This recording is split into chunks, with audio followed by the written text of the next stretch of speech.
Thanks, Bob. Thank you. Always good to see you.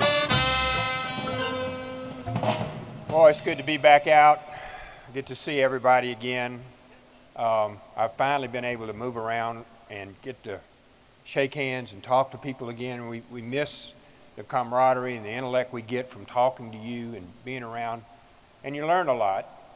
And sometimes it's a little humbling, like the other day when I was out shaking hands and visiting, a lady came up to me and said, I know you. I said, yes, ma'am. She said, I see you on TV. I said, well, yes, ma'am, you do. She said, you're doing a wonderful job as Attorney General. I said, ma'am, you even got the wrong sex. I do want to talk a couple of things today I think are important. First of all, we did shrink the SWIB board last year. We do have our workforce czar here. I think elevating our workforce training is a key component, never more than it is today. We did create a safety net for small businesses out of the CARES Act money. We put $300 million to help small businesses get ahead when they were so troubled in the last 2 years. We've been working on broadband. I don't know anybody's been talking about that as much as they need to be.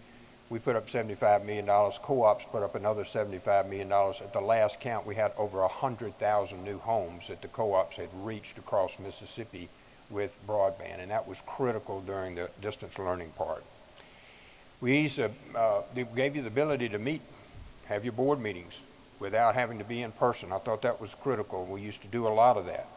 And we held down unemployment insurance benefits. Over $398 million went into the unemployment insurance benefit fund, so you don't have to pay any more taxes for your businesses, for your unemployment tax. That's critical. It's now back. We paid over $1 billion out of that fund, and that's now back to where it's solvent again. There's some issues that you're facing right now, and I want to be real clear about that. We're doing the same thing. This is my year. We trade with the speaker about being head of the Legislative Budget Committee. We have to set the budget here in a couple of weeks. We're going to face inflation.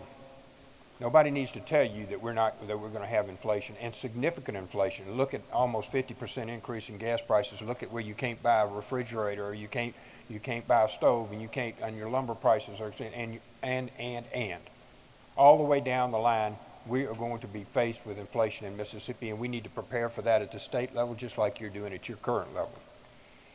The other matter which we have, and I have had a number, I can't even tell you how many conversations we've had about a qualified workforce.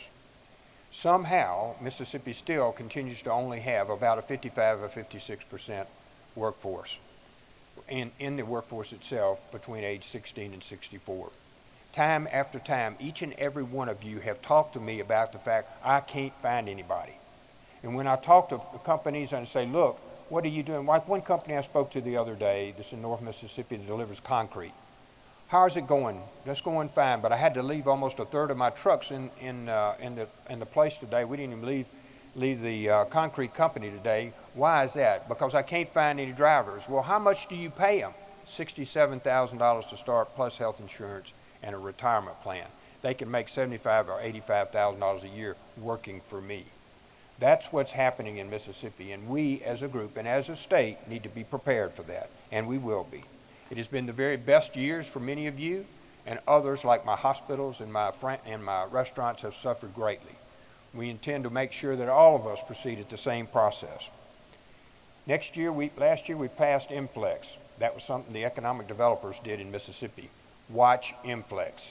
It is the way we give an easy way to calculate by just telling how many employees you're having, how much you're paying them, what county you're in. I can determine your benefits for either new or existing businesses really with less than 2 minutes. You can see what your tax benefits will be. It will spur your economic development in Mississippi as we go forward. We need the MFLEX program. It is an offset against our state tax liability that will spur your growth particularly if you're a small business. Most of our growth right now, quite frankly, our wheelhouse is 25 to 200 employees coming to Mississippi. That MFLEX program will accelerate that process. We do need to train the workforce. like the speaker, I've been meeting with Ryan Miller and the others that work on workforce development. We intend to fund their activities completely. I want you to know that we're not going to subsidize programs to teach people how to make $10 an hour. That's gone. What we're going to do in our workforce development is make sure that workforce development is giving that person the ability to make a substantial economic positive impact on his life and on the people around him. Training our workforce doesn't begin when they're 18. It begins with pre-K. And it begins with when that child has the opportunity to first pass the third grade reading gate. Look at our test scores this year. Look at the test scores that we had in our schools. As many as 34-35% passed the early learning English. That's not acceptable in Mississippi. That came out of the fact that we had the pandemic. It's not acceptable for us not to have an educated workforce, and it doesn't occur when they start at 18. So we will need to support education. Our teachers got a pay raise last year. They need another one. And we need to proceed from right here until the best people are standing in front of our children to get them ready to go to work for you. So we shouldn't be hazy at all about the fact that our education system is our workforce development system. I can see there's one principle here.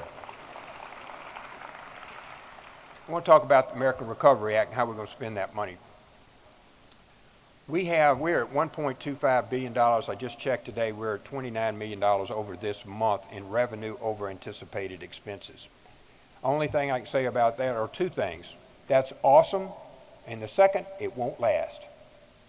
So what we have been given is $1.8 billion for us to allocate, $900 million to the cities and the counties, and now we have $1.25 billion over revenue.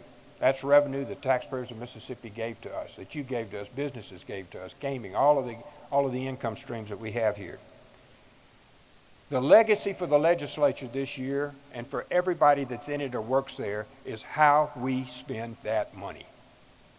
If we do this right, if we're able to match our cities and counties with things that go in the ground, not for 1 or 2 years, but for 1 or 2 generations, we will have a tremendous asset going forward. That's how our infrastructure gets done. We'll have an infrastructure bill, whether the federal government has one or not. We'll have an infrastructure bill. We'll have a water bill. We'll have a sewer bill. We'll have a broadband bill. We'll have all of the things that you need for right now to make sure that your businesses prosper today and your children have some place to come home and work to. That's what's so critical about spending the American Recovery Plan bill. I'm pleased to announce today that Senator Briggs, Hobson, and myself been spending hours on this, much like the speaker has, and we have our select committee appointed. The chairman will be Senator John Polk, Senator Albert Butler, Senator Dennis Barr, Senator Hillman Fraser, Senator Walter Michel, Senator Rita Potts Parks, and Senator Bart Williams. Will head the committee, and they will be holding hearings getting started on how we're going to allocate this money in conjunction with the Mississippi House of Representatives to make sure that we do transformational projects. Been a lot of discussion about tax reform, tax relief. Mississippians need tax relief. Human capital is where we go for Mississippi.